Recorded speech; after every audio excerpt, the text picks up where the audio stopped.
ನಮಸ್ಕಾರ ಎಲ್ಲರಿಗೂ welcome back to my channel. ನಾನು ಶ್ವೇತಾ.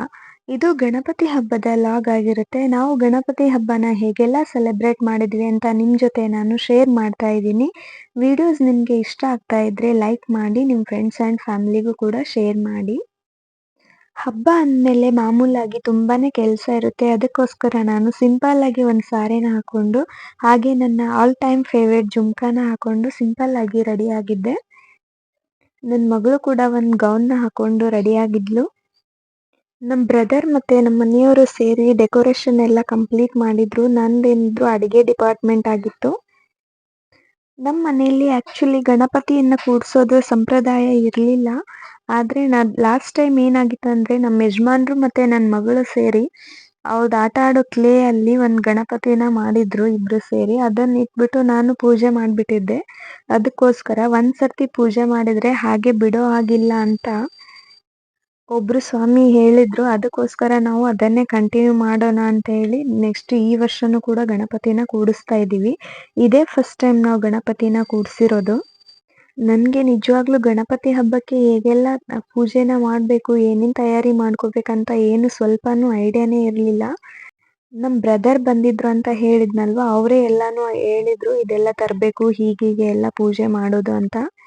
ನಮ್ಮ ಬ್ರದರ್ ಹೇಳ್ದಾಗೆ ನಮ್ಮ ಯಜಮಾನ್ರು ಎಲ್ಲ ಪೂಜೆಗೆ ಬೇಕಾಗಿರೋ ಸಾಮಗ್ರಿನೆಲ್ಲ ತೆಗೆದುಕೊಂಡು ಬಂದು ಅವರು ಮತ್ತು ನಮ್ಮ ಬ್ರದರು ಸೇರಿ ಎಲ್ಲಾನು ಡೆಕೋರೇಷನ್ನ ಕಂಪ್ಲೀಟ್ ಮಾಡಿದ್ರು. ನನಗೆ ಪ್ರಸಾದಕ್ಕೆ ಏನು ಮಾಡಬೇಕು ಅಂತ ಮಾತ್ರ ಐಡಿಯಾ ಇತ್ತು. ನಾನು ಕಡುಬು ಮತ್ತು ಮೋದಕನ ಮಾಡಿದ್ದೆ. ಇದೇ ಫಸ್ಟ್ ಟೈಮ್ ನಾನು ಮೋದಕನ ಮಾಡಿದ್ದು. ತುಂಬಾ ಚೆನ್ನಾಗಿ ಬಂದಿತ್ತು.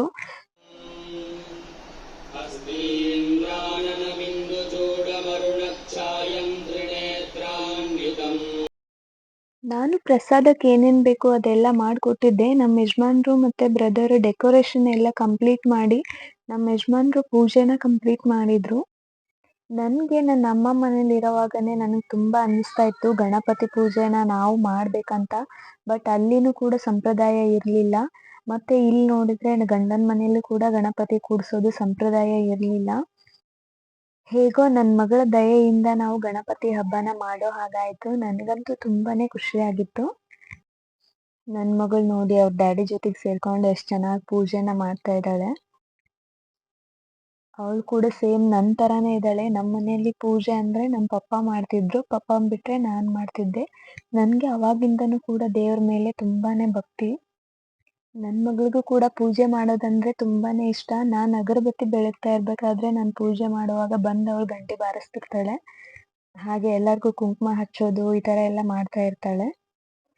ನಾನು, ನಮ್ಮ ಯಜಮಾನ್ರು, ನನ್ನ ಮಗಳು ಮತ್ತು ನನ್ನ ಬ್ರದರ್ ಎಲ್ಲರೂ ಸೇರಿ ಪೂಜೆನ ಕಂಪ್ಲೀಟ್ ಮಾಡಿದ್ವಿ.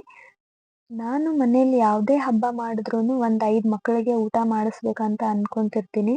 ಈ ಸರ್ತಿ ಕೂಡ ಗಣಪತಿ ಹಬ್ಬದಲ್ಲಿ ಒಂದು 5 ಹುಡುಗರಿಗೆ ಊಟ ಮಾಡಿಸಿದೆ. ಪೂಜೆನ ಹೇಗೆಲ್ಲ ಮಾಡಿದ್ವಿ ಅಂತ ನೋಡ್ಕೊಂಡು ಬನ್ನಿ.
ನೋಡಿದ್ರಲ್ವಾ, ನಾವು ತುಂಬಾನೇ ಸಿಂಪಲ್ ಆಗಿ ಗಣಪತಿ ಪೂಜೆನ ಮಾಡಿದ್ವಿ. ನಾನು ಪ್ರತಿ ವರ್ಷ ಹೊರಗಡೆ ಗಣಪತಿ ಕೂರ್ಸಿರ್ತಾರಲ್ವಾ, ಅಲ್ಲಿ ಹೋಗಿ ಪ್ರಸಾದನ ಅರ್ಪಿಸಿ ಬರ್ತಿದ್ದೆ. ಈ ವರ್ಷ ಮನೆಯಲ್ಲೇ ಮಾಡಿರೋದ್ರಿಂದ ನಾನು ಹೊರಗಡೆ ಎಲ್ಲೂ ಹೋಗ್ಲಿಲ್ಲ. ಪೂಜೆ ಎಲ್ಲ ಮುಗಿದ್ಮೇಲೆ ಕೆಲವೊಂದಿಷ್ಟು ಫೋಟೋಸು ಮತ್ತೆ ವಿಡಿಯೋಸು ಮಾಡ್ಕೊಂಡೆ. ನನ್ನ ಮಗಳಿಗೆ ಇನ್ನೊಂದು ಸರ್ತಿ ರೆಡಿ ಮಾಡಿ ಫ್ರೆಶ್ ಅಪ್ ಮಾಡಿಸಿ ಅವಳಿಗೂ ಕೂಡ ಫೋಟೋಸ್ನ ತೆಗೆದೆ, ವಿಡಿಯೋಸ್ನು ಮಾಡಿದೆ.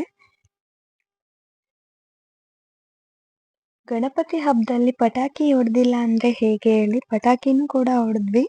ಮತ್ತೆ ಸಾಯಂಕಾಲ ಇನ್ನೂ ಸ್ವಲ್ಪ ಉಳಿದಿತ್ತು, ಅದನ್ನು ಪಟಾಕಿನ ಅಂಟಿಸಿ ಮತ್ತೆ ಹೂಬಾಣ ಕೂಡ ಹಚ್ಚಿದ್ವಿ.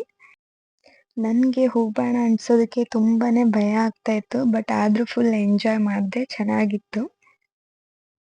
ಟೋಟಲ್ ಆಗಿ ಗಣಪತಿ ಇಡಬೇಕು ಅಂತ ಅನ್ಕೊಂಡಿರೋ ನನ್ನ ಆಸೆ ಕೂಡ ನೆರವೇರಿತು, ತುಂಬಾನೇ ಖುಷಿ ಆಯಿತು.